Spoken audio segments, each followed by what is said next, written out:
안녕하세요. 금요일 저녁 여러분의 건강을 책임지는 건강 스페셜의 정명진입니다. 안녕하세요. 정유미입니다. 치아를 상실하게 되는 원인으로는 충치라든지 외상, 치주 질환을 크게 들 수 있긴 한데요. 특히 나이가 들면 치주 질환으로 인해서 이 위험률이 높아지면서 정기 검정과 그리고 위생 관리에 더더욱 신경을 써야 한다고 하더라고요. 네, 맞습니다. 한 조사에 따르면요, 노인의 치주 질환 유병률이 최근에 20%가량 증가한 것으로 나타나고 있는데요. 네. 원인은 대부분 치아에 형성되는 플라그, 네. 즉 치태 때문이거든요. 염증이 잇몸에 생기거나 심한 경우 잇몸 뼈까지 번지게 되고 그 때문에 치아를 잃을 수도 있습니다. 네. 때문에 예방을 철저히 하시는 게 무엇보다 중요하죠. 예. 맞습니다. 원장님 말씀대로 정말 예방 중요한 건 맞는데 이 예방의 단계를 놓치거나 넘어서서 이미 치아를 상실하거나 아니면 네. 흔들려가지고 이를 빼야 할 수밖에 없는 상황이 된다라고 하면 어쨌든 최대한 빨리 적절한 치료를 통해서 치아의 기능을 살려보는 것이 중요하긴 한데요. 그렇죠. 그래서 오늘 준비했습니다. 네. 저희가 오늘 시간에서는 치주 질환은 과연 무엇인지 그리고 그에 따른 치료법에는 어떤 방법들이 있는지 원장님과 함께 말씀 나누도록 하겠습니다. 도움 말씀 주실 조재영 원장님 화면으로 먼저 만나보시죠.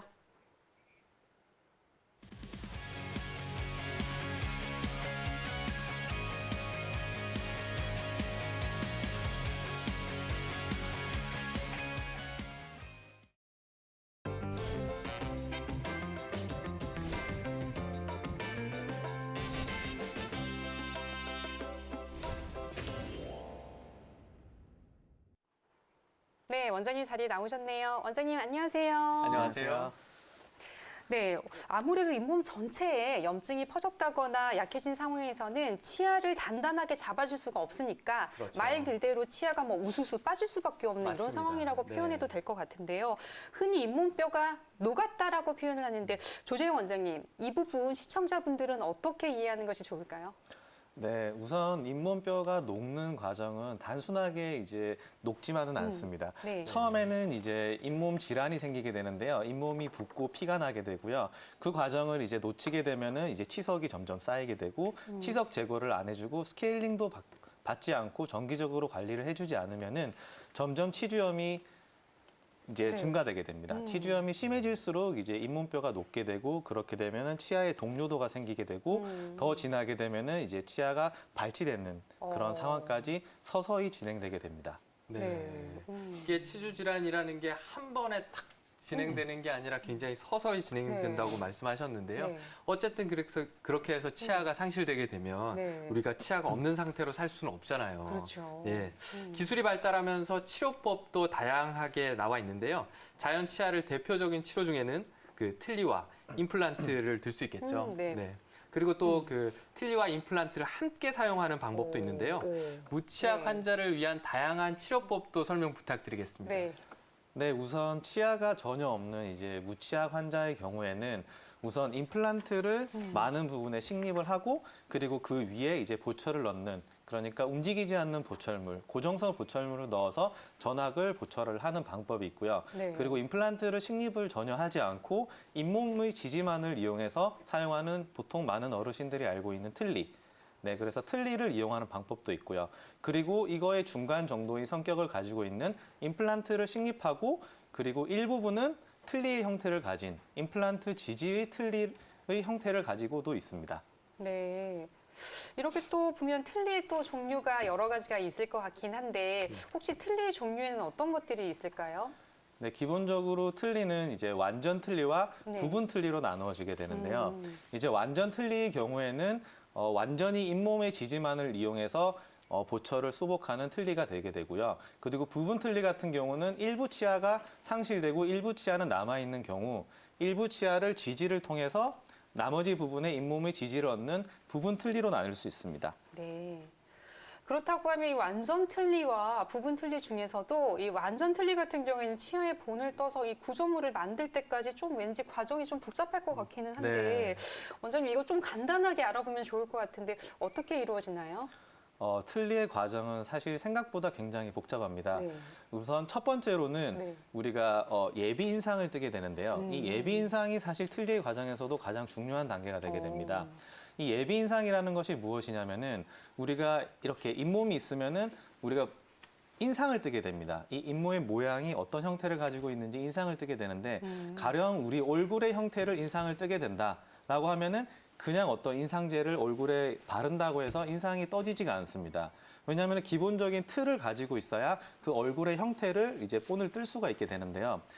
그래서 이런 기본 틀을 만드는 예비 인상 단계를 거치게 되고 이제 그림에서 보는 것처럼 저렇게 파란 색깔로 보이는 이제 환자의 구강에 맞는 개인 트레이를 제작을 하게 됩니다. 네. 저렇게 개인 트레이를 제작한 이후에 이제 다음 단계는 실제 이제 환자 구강에 맞는 이제 인상을 떠야 되는데요.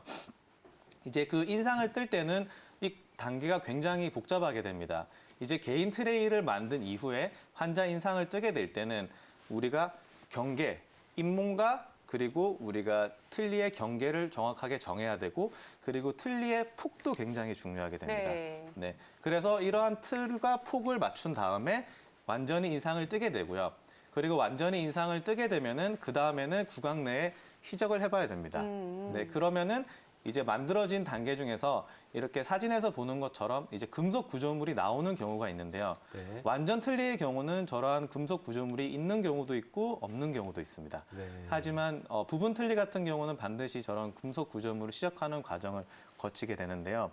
그리고 금속 구조물을 시적을 하고 난 다음 그 다음 단계로는 이제 턱, 위턱과 아래턱의 관계를 찾아야 됩니다. 우선 입술의 지지가 적절한지를 우선 판단을 하게 되고요. 네. 그러면 그림에서 보는 것처럼 왼쪽 화면처럼 저렇게 왁스 형태의 잇몸을 만들게 되고요. 그리고 왁스 형태의 잇몸이 적절하게 어떤 입술의 지지를 받는지 아니면 볼의 지지를 받는지 아니면 혀와의 관계에서 문제가 없는지를 판단을 하게 되고 그리고 이제 위턱과 아래턱의 높이를 조정을 할 때는 보통은 발음을 이용한다든지 아니면 심미적인 부분을 이용해서 위턱과 아래턱의 위치 관계를 정하게 됩니다. 그리고 그 기능적인 우리가 치아를 만들기 위해서는 위턱의 위치가 실제로 우리가 만드는 과정에서 어떻게 복제를 할 것인지가 중요하게 되는데요. 오른쪽 사진에서 보는 것처럼 이런 환자의 턱의 위치 관계를 우리가 교합기라고 불리는 치과 의사들이 사용하는 기계로 옮기는 과정을 거치게 됩니다. 네, 그렇게 위치 관계를 이동한 다음에는 이제 환자에서는 이제 치아 배열을 저희가 우선은 해보게 되고요.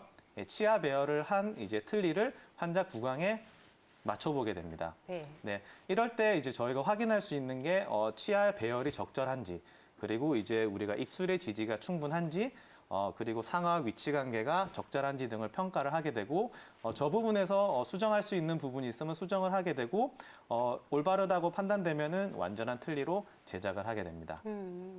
네. 네. 네.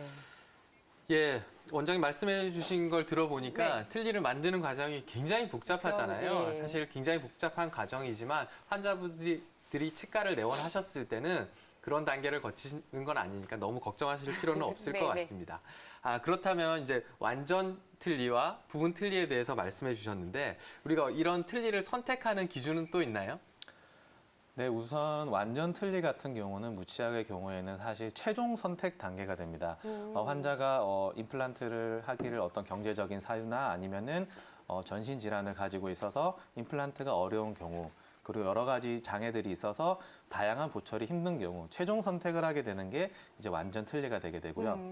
부분 틀니 같은 경우는 최소한의 몇 개 치아가 우리가 지지를 얻을 수 있는 동요도가 있지 않는 건전한 치아가 존재하는 경우는 우리가 그 치아를 이용해서 부분적인 틀니를 만들게 됩니다.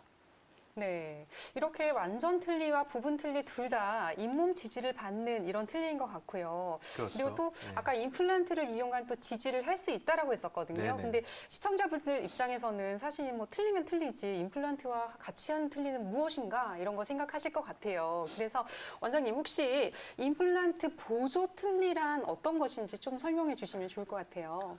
네, 우리가 자연치만으로 이제 지지를 하고 그리고 잇몸만으로 지지를 하는 것이 아니라 네. 자연치와 그리고 임플란트를 이용한 임플란트 보철을 같이 병행을 해서 자연치와 임플란트를 이용해서 부분 틀니를 만든다든지 네, 이런 형태를 만들 수가 있게 되는데요.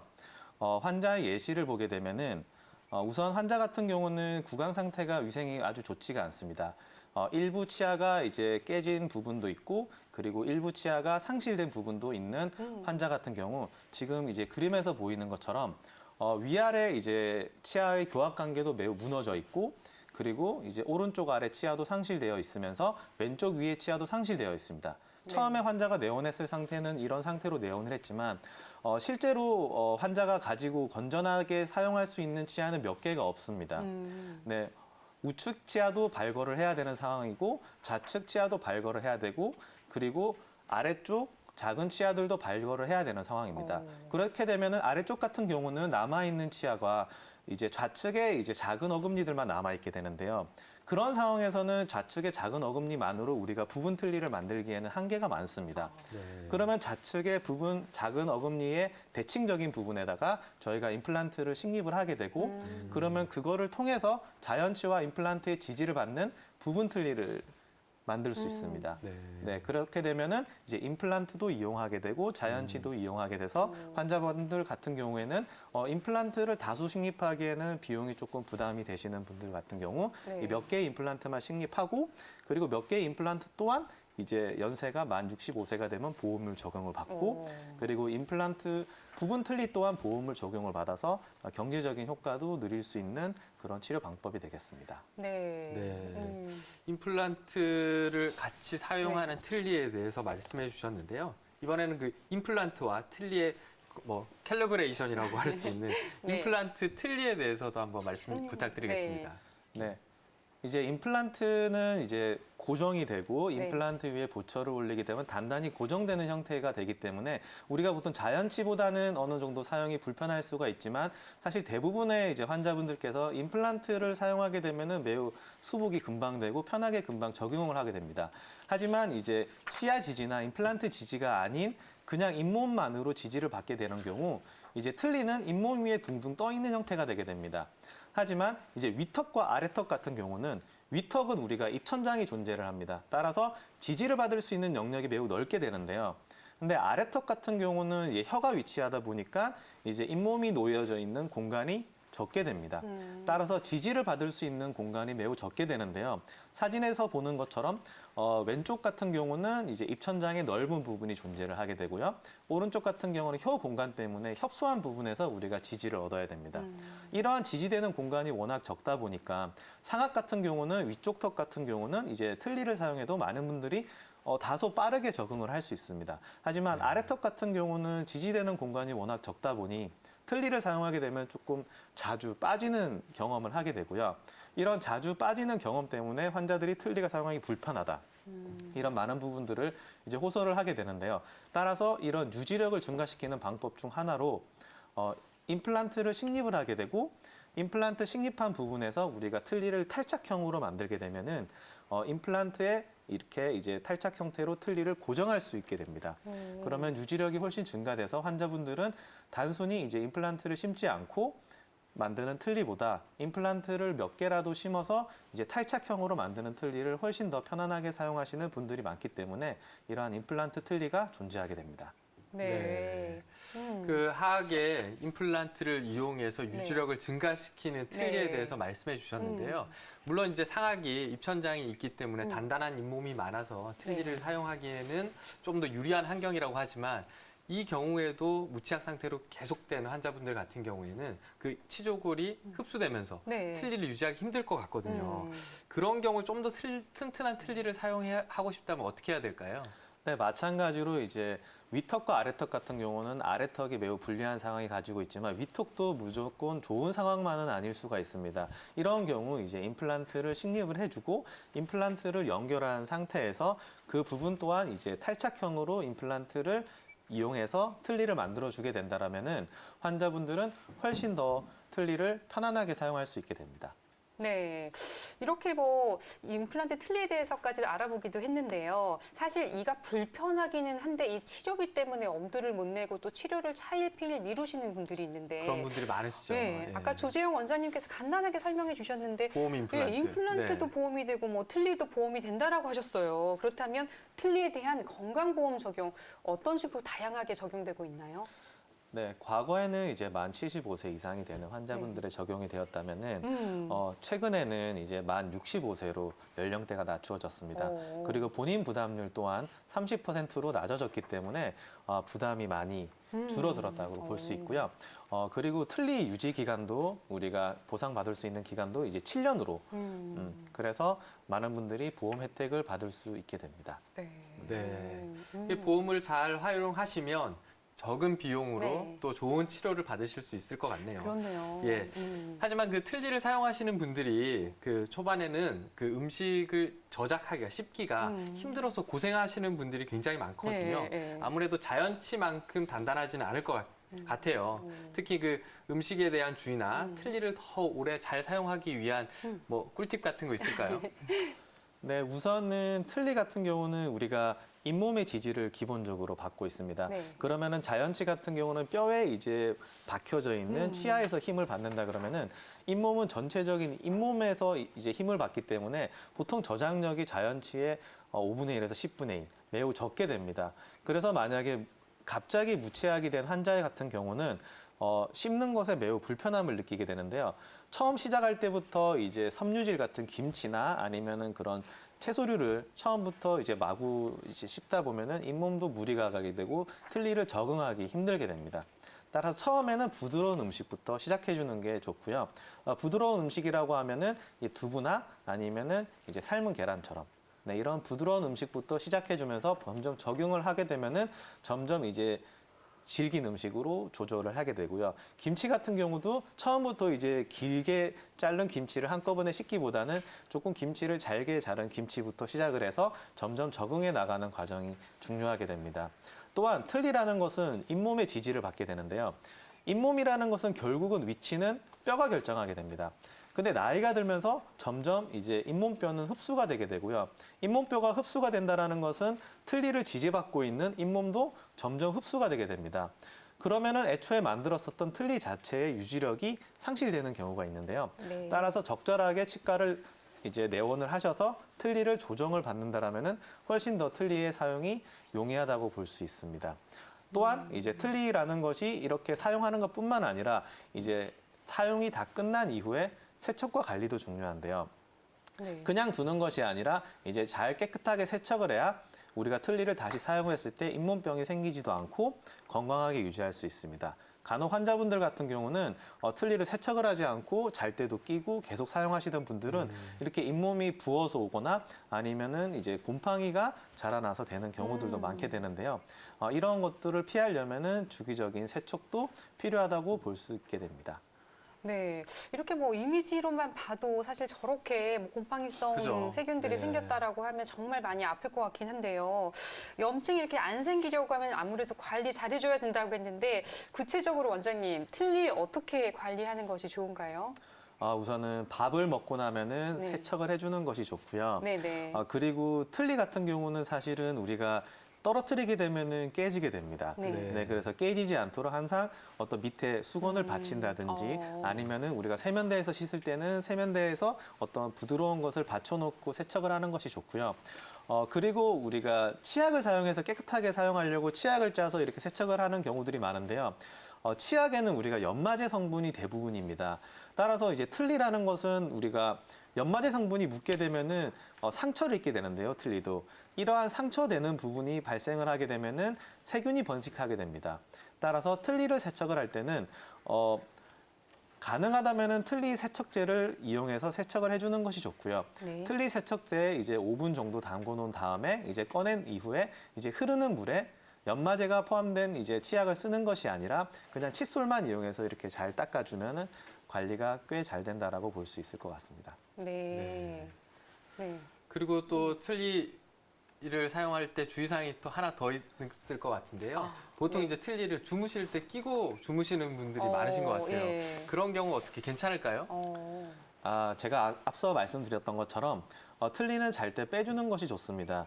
잇몸도 쉬는 시간이 필요한데요. 네. 이제 치아도 쉬는 시간이 필요하게 됩니다. 이제 치아를 사용하시는 분들의 턱관절 질환이 있으신 분들도 있는데요. 이런 분들은 이제 이갈이를 막 자는 동안 막 많이 하시는 경우 같은 경우 턱관절 질환이 생기듯이 우리가 자연치에서도 쉬는 시간을 주지 않으면은 많은 문제들이 발생을 하게 되는데요. 틀니 같은 경우도 쉬는 시간을 줘야 잇몸이 건강한 상태가 유지되게 됩니다. 따라서 잘 때는 틀니를 빼놓고 주무시고 어느 정도 잇몸이 회복되는 시간을 잇몸에게 기회를 주는 것이 틀니를 오래 사용하는 방법이 될 거라 생각됩니다. 네. 네. 틀니를 오래 잘 쓸 수 있는 방법에 대해서 잘 설명해 주셨는데요. 네. 간단하게 요약을 해서 말씀드리면 틀니는 그 칫솔과 치약으로 닦는 게 아니라 틀니 전용 세정제를 이용해서 닦으시는 게 가장 좋을 것 같고요. 네. 그리고 또 무엇보다 중요하게 강조하신 게 주무실 때는 빼고 주무셔야 잇몸이 네. 쉴 수 있는 시간이 만들어지는 것 같습니다. 네. 그렇다면 우리가 이런 틀니를 쓸 때 대부분 굉장히 이제 오래 쓰고 싶어 하시잖아요. 그렇죠. 네. 네. 그럼 이 틀니를 평균적으로 어느 정도 사용할 수 있을까요? 결국은 이제 틀니를 어떻게 관리를 하느냐가 일단은 제일 중요하게 되고요. 네. 네. 틀니를 잘 만든 틀니인데 관리가 되지 않으면은 잇몸병이 발생해서 더 틀니를 못 사용하시는 분들도 있고 네. 그 네. 잇몸병이라고 하면은 앞서 말씀드린 것처럼 잇몸에 곰팡이가 생기거나 아니면은 뭐 잇몸병이 생겨서 궤양이 생기거나 이런 분들은 이제 틀니를 지속적으로 관리하지 않으신 분들이 되고요. 틀니를 지속적으로 관리를 정기적으로 받는다라고 한다면은 치과에 자주 내원을 하셔서 내가 관리를 잘하고 있는지를 항상 체크해 보시길 바라고요. 또한 앞서 말씀드린 것처럼 잇몸뼈는 가만히 있는 것이 아니라 시간이 지날수록 녹게 됩니다.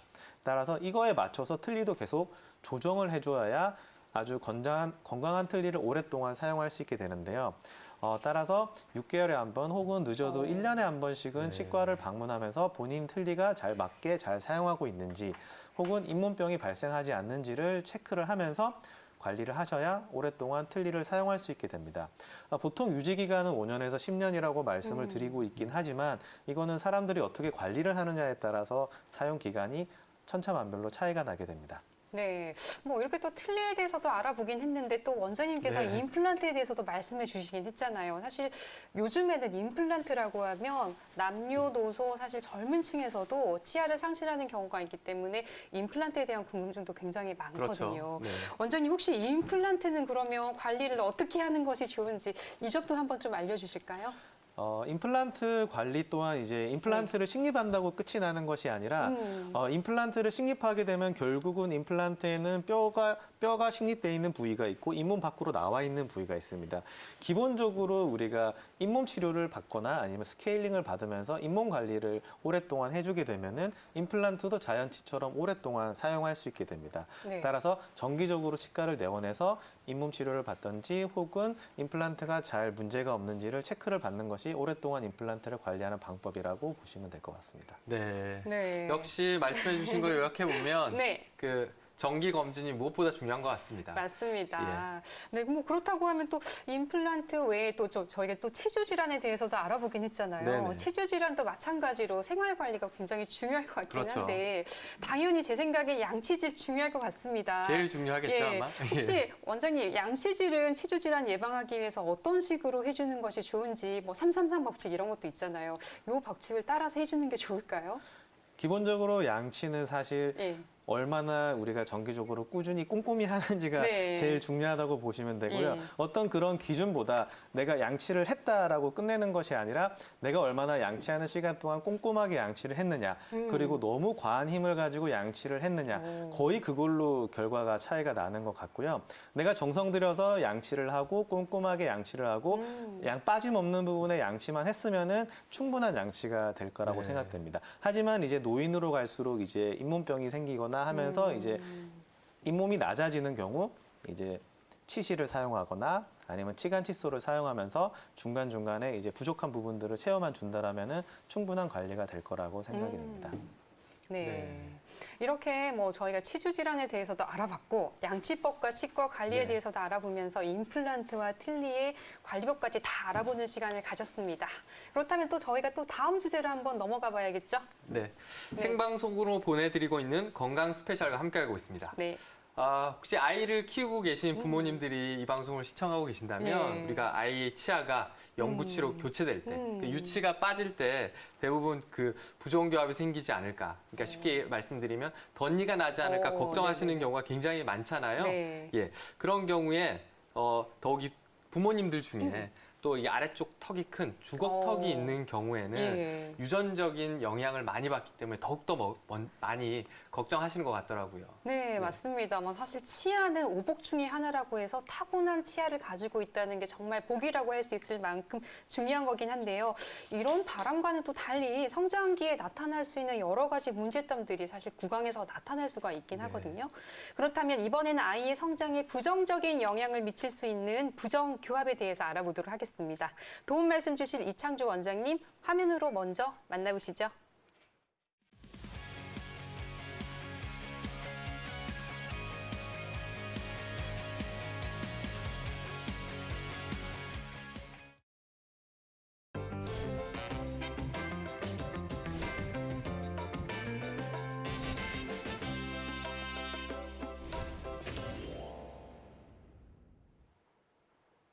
네, 원장님 자리에 나오셨네요. 원장님 안녕하세요. 아니에요. 안녕하세요. 네, 어서 반갑습니다. 오세요.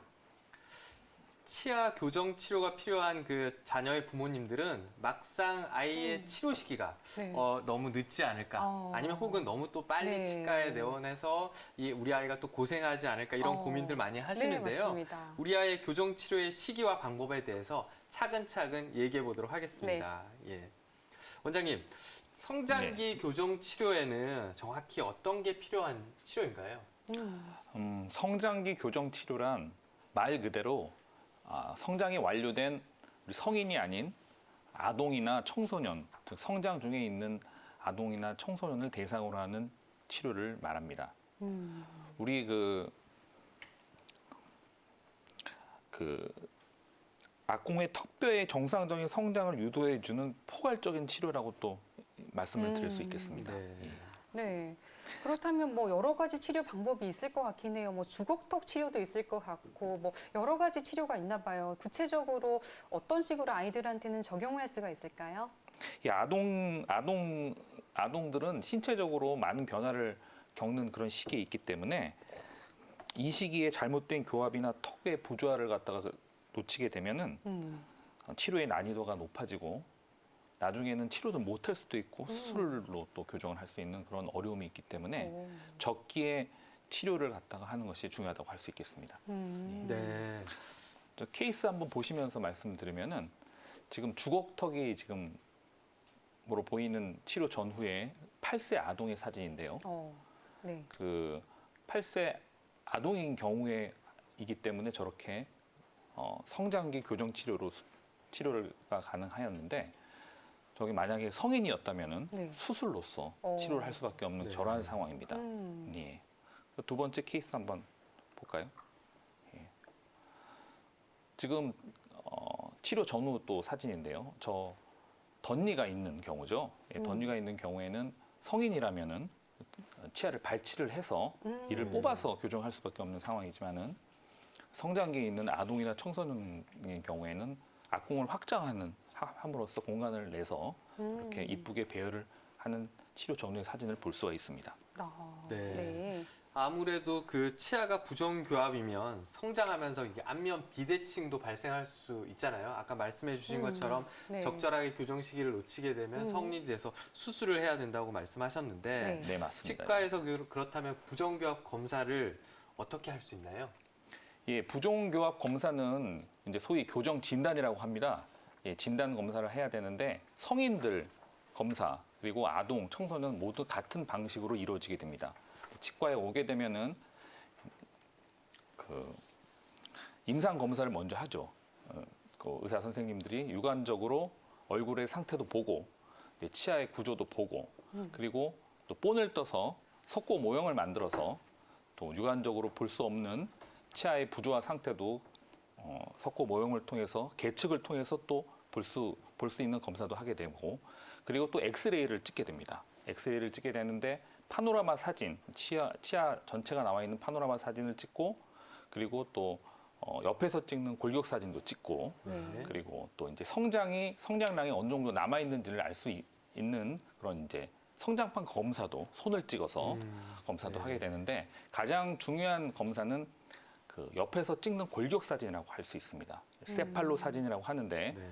그 사진을 찍어서 이 두개골과 이 턱뼈와의 관계도 알 수가 있고 턱뼈 중에서도 상악 위의 턱뼈 그리고 아래 턱뼈의 관계 그리고 치아와 또 뼈의 그 악골과의 관계를 알 수 있는 그런 검사를 할 수 있게 됩니다. 네. 이 과정을 통하게 되면 혹시 부정교합의 어떤 종류도 알 수가 있을 것 같은데요. 보통 어머니들이 뭐 1급이냐요, 2급인가요? 뭐 이런 것도 알긴 하더라고요. 이게 그렇죠. 어떻게 네. 분류가 되는 건가요? 네, 맞습니다. 네. 제 1급 부정교합, 2급 부정교합, 3급 부정교합을 이렇게 나눌 수가 있게 되는데요. 네.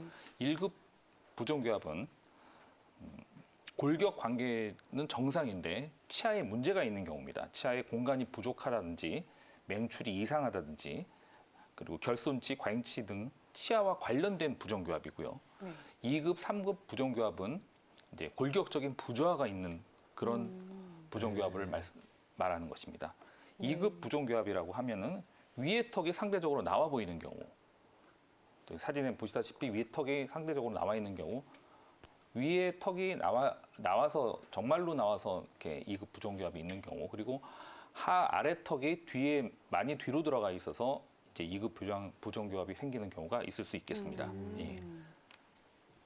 그리고 3급 부정교합은 이제 아래 턱이 많이 돌출된 경우를 그렇게 간단히 설명을 드릴 수가 있겠네요. 예. 네. 네. 이게 대표적인 부정교합의 분류인 1, 2, 3급에 대해서 설명해 주셨는데요. 네. 그러면 각각의 그 분류에 따라서 네. 치료법도 달라지지 않을까요? 그러니까요. 그죠? 네. 예. 그러면 부정교합 네. 그 치료에는 어떤 종류들이 있나요, 원장님? 네, 부정교합 치료는 부정교합에 일단은 그 부정교합 치료 부정교합이 이제 1급 부정교합과 3급, 2급 부정교합, 3급 부정교합에 따라서 각각의 치료를 또 거기에 네. 맞춰서 치료를 해야 되겠습니다. 네. 네. 이게 거기 아무래도 각각의 뭐 종류들을 한번 필요한 경우. 구체적으로 한번 설명해 주시죠. 예. 그 부정교합의 종류 성장기 이제 치아 교정을 고려할 수 있는 경우에요. 네. 전치부 반대 교합, 네. 그리고 구치부 반대 교합, 유치 조기 상실, 그리고 선천치, 결손치나 과잉치, 이소 맹출, 그리고 크라우딩이라고 해서 앞니가 좀 공간이 부족해서 삐뚤한 경우, 그리고 맹출이 지연 또는 매복되어 있는 경우에 성장기 치아 교정을 고려를 해야 합니다. 네. 아무래도 이렇게 아이들이 성장을 하다 보니까 뭐 앞니가 반대로 물리거나 아니면 그렇죠. 어금니가 반대로 물리는 경우 이런 경우에 성장기 교정을 고려해 볼 수 있을 것 같고요. 또 공간이 부족한 경우엔 당연히 네. 삐뚤삐뚤하다라고 하니까 당연히 부모님 입장에서는 이 교정해봐야 되지 않을까라고 생각할 수 있는데 원장님께서도 이 말씀을 해주셨으니까요. 시청자분들도 이 점 명심해 주셔서 혹시 이제 치아 교정이 필요하지 않을까라고 고민하시면 치과에 내원하셔서 또 진단을 받아보시길 바라겠습니다.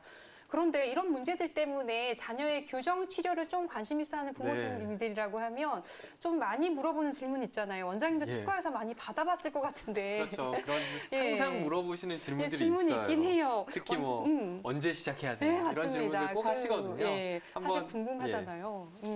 어떤 질문들이 있을까요? 실제로 이런 질문 받나요? 예, 음. 여러 가지 그 보호자분들이 요즘에 이제 인터넷의 발달로 인해서 정보들이 알고 있는 정보들이 많이 알고 계십니다. 네. 그렇지만 이제 뭐 잘못된 정보도 또 알고 계시고 그런데 가장 많이 하는 질문은 교정 치료의 시기가 과연 우리 아이는 언제 치료해야 되는 것인가 이런 질문을 가장 많이 하고 계십니다.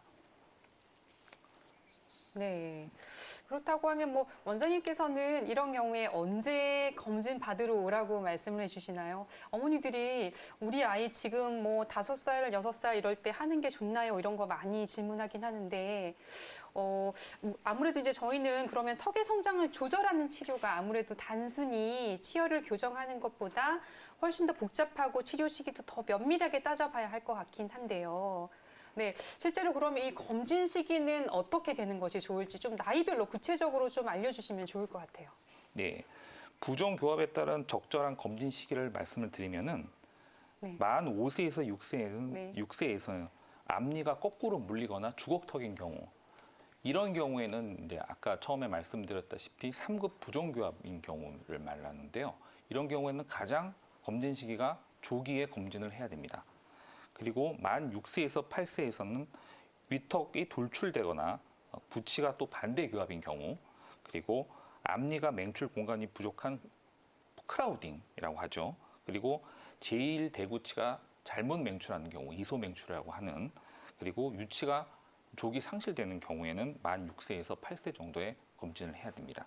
그리고 만 9세에서 12세인 경우에는 아래턱이 뒤로 많이 가 있는 경우 무턱이라고 불리우는 그런 2급 부종교합 그리고 견치 소구치의 맹출 공간이 부족한 경우 그리고 만 12세 이후에는 입술이 돌출한 경우나 이렇게 크라우딩이 또 심한 경우 검사를 할 수가 있겠습니다.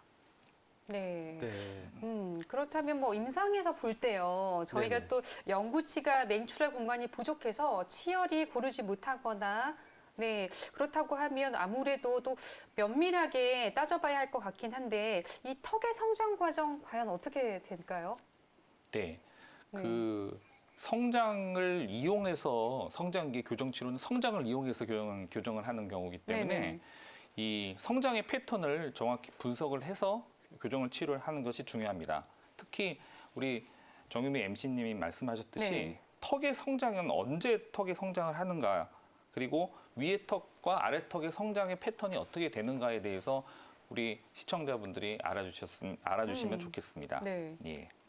네. 특히 이제 공간이 부족한 경우 네. 이런 경우들에 이제 영구치가 이제 가지런하게 날 수 없잖아요. 네. 우리가 이제 특히 뭐 의자가 이제 2개밖에 없는데 3사람이 있다. 어떻게 네. 앉아야 될까? 이런 거 이제 그렇죠. 고민하잖아요. 원장님 이런 경우에 공간을 확장하는 치료는 어떻게 이루어지나요? 예, 공간을 확장하는 치료는 악궁을 확장을 하는 그 사진을 보시면은 예, 저렇게 악궁을 확장을 그 장치를 써가지고 상악골을 확장하는 장치거든요. 예, RP라고 하는 이런 상악골을 확장을 해가지고 공간을 내서 배열을 하는 저런 장치가 있습니다. 악궁 확장 전후의 장치죠. 그러니까 상악골이 봉합되어 있는 그 상악골 가운데 정중 봉합을 넓혀서 공간을 내는 그런 방법을 이용할 수 있겠습니다. 네. 그렇다면 뭐 악궁 확장 사례를 보면서 또 설명을 들으면 아무래도 이해가 쉬울 것 같은데 원장님 네. 준비되어 있으시죠? 네. 어떤 사례를 사례가 한번 볼까요? 있나요? 예. 네, 그리고 그 악궁 확장 사례 그 두 번째 악궁 저기 첫 번째는 그 제가 말씀드린 방금 전에 그 사진은 상악을 위에 턱뼈를 확장한 사진이고요.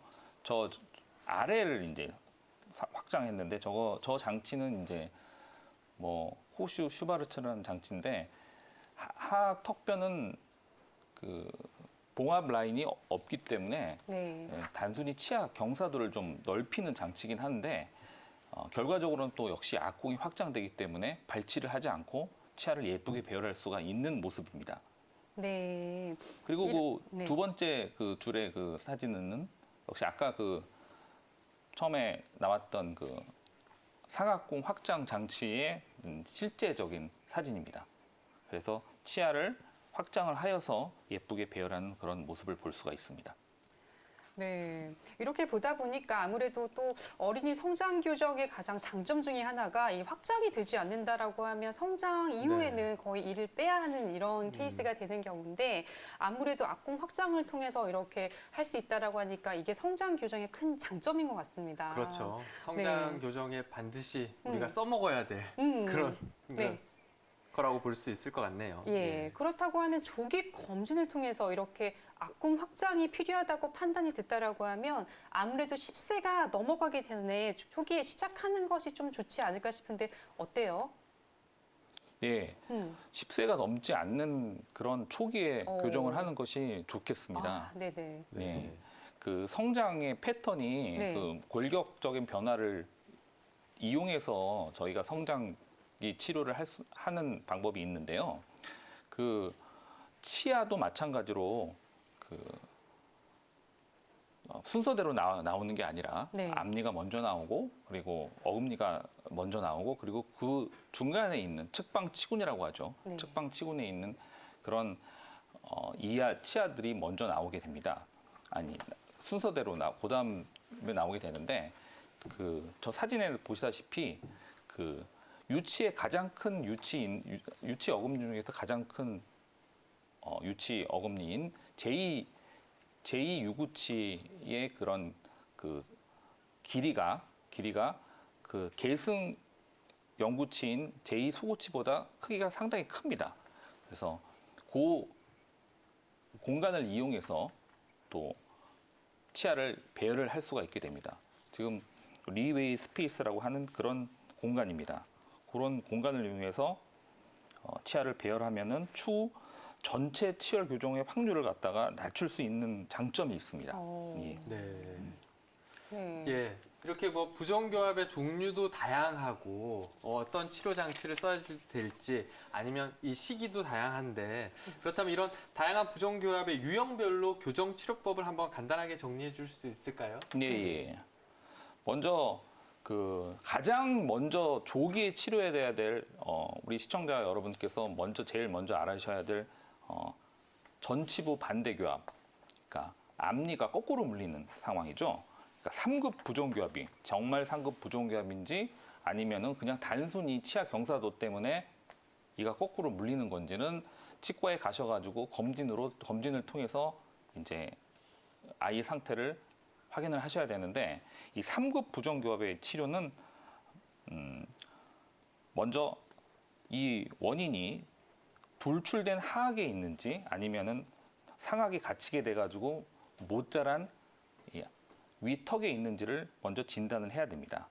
그러면은 대부분의 경우에 그 상악이 원인이 돼 있는 경우 그림에 나와 있듯이 상악 열성장 40%, 하악 과성장 42%, 상악 호남이 18%, 즉 상악의 원인이 된 경우가 58%, 즉 반 이상이 되기 때문에 대부분의 그 3급 부정교합의 원인은 상악골에 주로 있다고 할 수 있습니다. 네. 예. 그래서 지금 말씀하신 내용은 상악이 열성장. 그렇죠. 적을 상악이 때 열성장한 경우에는 상악 열성장된 그런 상악골을 성장을 촉진시키는 그런 장치를 써야겠죠. 아, 네. 그리고 가장 우리 소아치과 전문의들이 가장 많이 쓰는 3급 부정교합에서 많이 쓰는 장치입니다. 페이스 마스크라는 장치인데 뭐 페이셜 마스크라도 하는데 그 하악의 성장을 좀 막아주고 상악골의 성장을 이끌어내주는 그런 장치입니다. 사진에 보시다시피 그리고 상악봉을 확장시키는 아까 RP, RM이라고 하는 그 장치와 병용해서 같이 치료를 할 수가 있겠습니다. 저 제일 오른쪽에 있는 저 아이의 사진이 페이스 마스크를 장착을 한 아이의 사진입니다. 네. 네. 네. 그렇다고 하면 뭐 아래턱이 좀 과잉 성장해서 또 주걱턱이 되는 경우도 있잖아요. 네네네. 이런 경우엔 또 어떤 장치를 주로 써서 치료를 하게 될까요? 예, 하악턱이 과잉 성장한 경우에는 역시 페이스 마스크를 쓰기도 하나 이제 친캡이라는 장치를 또 쓰기도 합니다. 친캡이라는 장치는 사실상 그 하악골의 성장을 더 이상 막는 장치긴 한데 성장을 막는다는 것은 조금 어렵기 때문에 그 성장의 방향을 좀 후하방으로 바꿔주는 장치라고 할 수 있습니다. 이런 경우에는 얼굴이 좀 긴 아이들 같은 경우에는 얼굴이 좀 더 길어질 수 있기 때문에 이런 장치 같은 친캡이라는 장치는 좀 얼굴이 짧은 아이들의 경우에 좀 쓸 수가 있겠습니다. 예. 네. 이렇게 뭐 여러 가지 소아 교정 장치에 대해서 알아보기도 했는데요. 그렇다면 뭐 위턱이 돌출되어 있거나 이런 경우에 또 저희가 쓸 수 있는 여러 가지 장치들이 있긴 하잖아요. 이 무턱이 있거나 하는 경우에 2급 부정교합이라고 부르긴 하는데 네. 이런 경우에 사용하는 치료법도 한번 알아볼까요? 예, 예. 2급 부정교합은 원인이 위에 턱이 나와 있는 경우, 그리고 아래 턱이 뒤에 후방에 있는 경우, 그리고 두 가지 양상이 복합적으로 나타나는 경우, 이렇게 세 개로 나눌 수가 있는데, 위에 턱이 남아 있는 경우에는 성장이 상악 위에 턱뼈가 빨리 완성이 되기 때문에 조기에, 그러니까 하악이 뒤에 가 있는 아이들보다 위에 턱이 앞으로 남아 있는 아이들의 경우에 먼저 조기에 치료를 해야 됩니다. 이 위에 턱이 앞으로 남아 있는 돌출 입의 치료에는 헤드기어라는 장치를 쓸 수가 있는데요. 저 헤드기어의 장치를 보시면은 상악골의 성장을 좀 억제하는 그런 장치입니다. 네. 헤드기어 장치를 보니까 이제 페이셜 마스크랑은 조금 이제 반대로 반대로. 작용하는 반대로 것 하는 네네. 장치입니다. 같은데요. 예. 특히 이렇게 돌출입을 개선하는 헤드기어 장치를 살펴봤는데, 그렇다면 우리가 아까 무턱이라고 하는 네. 하악골의 성장이 저하된 경우에는 또 어떻게 하는지 한번 설명 부탁드리겠습니다. 하악골의 성장이 저하되는 그런 무턱이라고 하죠. 네. 후방에 위치하는 그런 아이들 같은 경우에는 이제 치료 시기가 지금 설명드린 3급 부종교합 그리고 2급 부종교합에서 좀 턱이 위에 턱이 남아 있는 아이들보다는 조금 치료 시기가 조금 조금 있을 때 치료 시기가 좀 늦어도 되긴 하나 네. 그래도 성장이 완료 전에는 당연히 치료를 해야지만 되는데, 근육의 힘을 이용해서 치료를 할 수 있는 액티베이터 장치와 트윈 블럭이라는 장치를 사용해서 치료를 할 수가 있습니다. 네. 네. 이렇게 뭐 상급 부정 교합부터 해서 2급 부정 교합까지 성장기 교정을 위한 장치들에 대해서도 알아보았는데요. 어린 자녀를 키우고 있는 부모님들이 사실 이 장치를 보면 정말 우리 아이도 교정하고 싶다라는 생각을 할 것 같아요. 네. 그렇다고 하면 마지막으로 어린 자녀를 키우고 계시는 부모님들께 당무의 말씀을 좀 해주신다면 어떤 것들 좀 눈여겨봐야 할까요? 제가 그 소아치과를 하면서 예.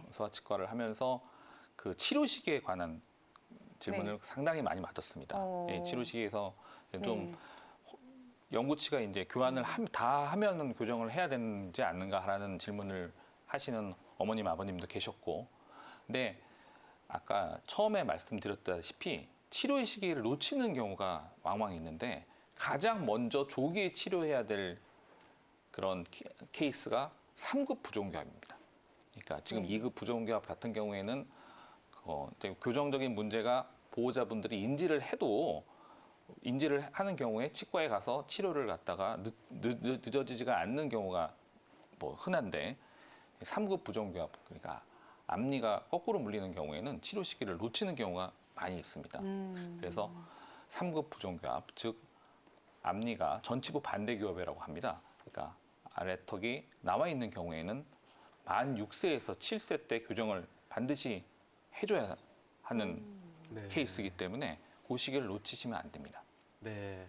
네. 뭐 원장님 말씀하신 것 중에 마지막에 네. 그 앞니가 반대로 물리는 경우는 네. 그 만 6세에서 7세 시기를 지키는 게 굉장히 중요하다고 말씀하셨는데요. 네. 오늘 뭐 사실 전체적으로 보면 굉장히 좀 어려웠던 내용 같아요. 네. 부정교합이라는 게 종류도 다양하고 그에 따른 치료 방법도 다양하고 네네. 또 장치도 여러 가지를 이제 보셨는데, 굉장히 뭐 저희 치과 의사들도 사실은 뭐 쉽게 접근할 수 있는 치료는 아닌 것 같습니다. 그래도 무엇보다도 그 자녀를 두신 그 부모님들께서는 조기에 정기 검진을 하시고 언제 적절한 교정 시기를 결정할 수 있을지 전문가와 상담하시는 게 가장 중요할 것 같아요. 네, 정윤진 원장님께서 정말 중요한 말씀을 해주셨는데요. 치아 교정은 아무래도 뭐 치아 교정 전문의라든지 아니면 초아치과 전문의를 통해 가지고 상담 받아서 이 적절한 그렇죠. 시기와 그리고 계획을 세우는 것이 정말 중요한 것 같고요. 실제로 또 어린아이들 같은 경우에는 또 부모님들이 자주 치과에 방문해서 검진, 충치 검진도 하고 이런 교정 계획도 세우는 것이 굉장히 중요할 것 같습니다. 네네. 자, 그렇다면 건강 스페셜 오늘 준비한 소식은 바로 여기까지입니다. 저희는 다음 이 시간에 더 밝고 건강한 건강 소식으로 찾아뵙도록 하겠습니다. 함께해 주신 여러분 고맙습니다.